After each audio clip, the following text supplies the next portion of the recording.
Biniripika ng Bombo Radio Cebu ang impormasyon hinggil sa mga reklamo ng mga kaibigan at kaklase ni Vince Francis Dingding matapos silang mapabalitang hindi pinahihintulutang makalapit o makatingin sa labi nito na kasalukuyang nasa Kawayan Negros Occidental. Sa pamamagitan ng pagkikipag-ugnayan kay Lieutenant Colonel Israel Galorio, ang tagapagsalita ng Vescom Army, sinabi niyang naniniwala siyang nasa antas na ito ng PNP ang usapin dahil ang kalibre, base sa kaniyang nalalaman, ay bahagi pa rin ng pagkakikilanlan ng biktima, kaya naman ang pagkumpirma ng miyembro ng pamilya ay bahagi ng proseso ng PNP SOCO. Ngunit ayon kay Galorio, ang naging problema ay ang mga kaklase ni Dingding na nagpakilala sa kanilang sarili, ngunit hindi naman mga miyembro ng pamilya. Sa ngayon kasi ay nakikipag-coordinate sila sa pamilya upang pumunta sa lugar para kumpirmahin kung si Dingding nga ba talaga ito at binigyang diin niya na napakakritikal ng prosesong ito kaya mas mabuting wag muna itong isa publiko sa ibang mga individual. Samantala, sa karagdagang ulat mula sa ipinagpapalagay na kaibigan ni Dingding, sinabi ng mga ito na dehumanizing ang kasalukuyang kalagayan ng labi ni Dingding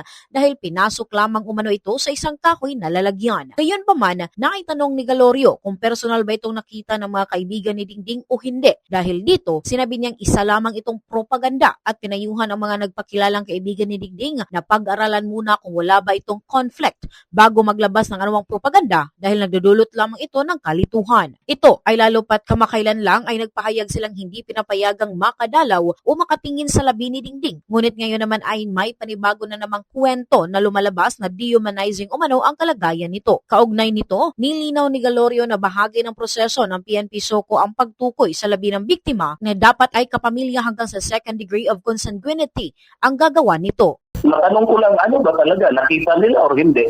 Nakikita mo kung gaano sila gumawa ng propaganda. Siguro pag-aralan muna nila yung statement nila kung wala bang conflict bago sila magbato ng propaganda kasi nakakalito. Sinabi kanina, hindi sila, bawal ipakita sa kanila. And yet, here come another statement sinasabi dehumanizing, which is which.